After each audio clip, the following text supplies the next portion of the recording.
सपनों का घर भाग 3। समय बीतता गया। अब उनका घर पहले जैसा नहीं था। सम्मान वापस आ चुका था। काम भी ठीक चल रहा था। पायल अब बड़ी हो रही थी, समझदार, शांत और अपने माता पिता की मेहनत को समझने वाली। लेकिन कभी कभी जिंदगी हमें वही चोट देती है जहां हम सबसे ज़्यादा मजबूत होते हैं। एक दिन पायल स्कूल से बहुत चुप होकर आई। सीमा ने पूछा, क्या हुआ बेटा? पायल ने कहा, माँ, मैं पढ़ना चाहती हूँ, लेकिन यहाँ नहीं, शहर में। सीमा और राहुल दोनों चौंक गए। शहर में पढ़ाई मतलब बड़ा खर्चा। राहुल ने तुरंत कहा, अभी इतना आसान नहीं है पायल। पायल की आंखों में आंसू आ गए। मैं भी कुछ बनना चाहती हूँ पापा। सीमा चुप थी, लेकिन उसका दिल जानता था यह वही सपना है जो उन्होंने भी कभी देखा था। उस रात सीमा ने राहुल से कहा, हमें कोशिश करनी चाहिए। राहुल ने थके हुए स्वर में कहा, हर बार हम खुद को तोड़कर ही क्यों आगे बढ़ते हैं। इसी बीच एक और बड़ा झटका आया।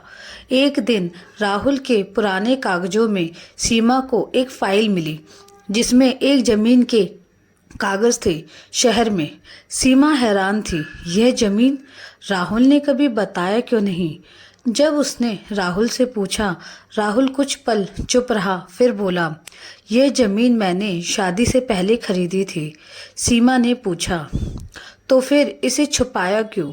राहुल की आंखें झुक गई, क्योंकि ये जमीन मेरे नाम पर नहीं है। तो किसके नाम पर है? सीमा ने पूछा। राहुल ने धीरे से कहा, विकास के नाम पर। कमरे में सन्नाटा छा गया। सीमा को जैसे यकीन ही नहीं हुआ। जिसने हमें धोखा दिया उसी के नाम पर जमीन? राहुल ने भारी आवाज में कहा, उस वक्त हम दोस्त थे, मैंने भरोसा किया। सीमा का दिल टूट गया। तुमने मुझसे ये बात छुपाई इतने साल? राहुल के पास कोई जवाब नहीं था। उस रात पहली बार सीमा को लगा कि उसका रिश्ता अंदर से हिल गया है। इन सब के बीच पायल ने खुद एक फैसला लिया। वो चुपचाप स्कूल गई और शहर के एक कॉलेज के लिए स्कॉलरशिप फॉर्म भर दिया। कुछ दिनों बाद रिजल्ट आया।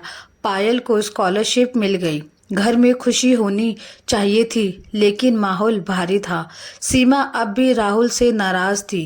राहुल खुद को दोष दे रहा था और पायल दोनों के बीच फंसी थी।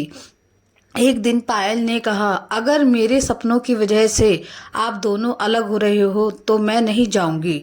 यह सुनकर दोनों चौंक गए। सीमा ने उसी दिन एक फैसला लिया। वो सीधे विकास के पास गई।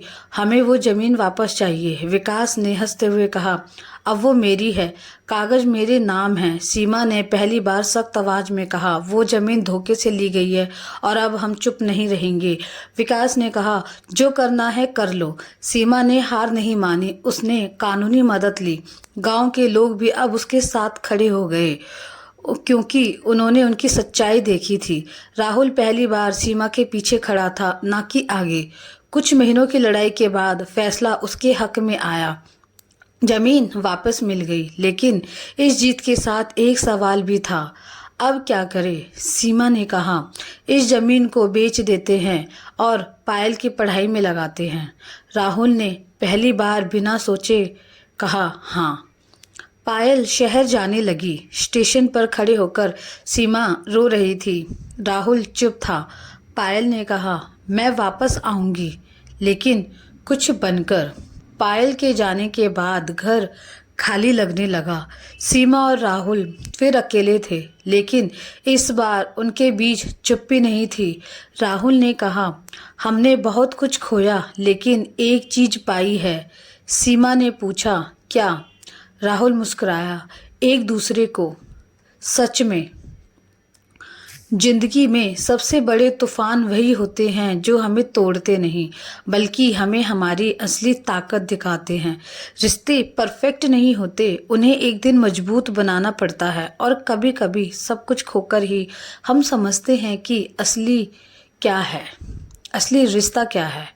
इस कहानी का अगला भाग अगली वीडियो में आएगा। अगर वीडियो अच्छी लगी हो तो लाइक, शेयर और सब्सक्राइब करके जाना। धन्यवाद।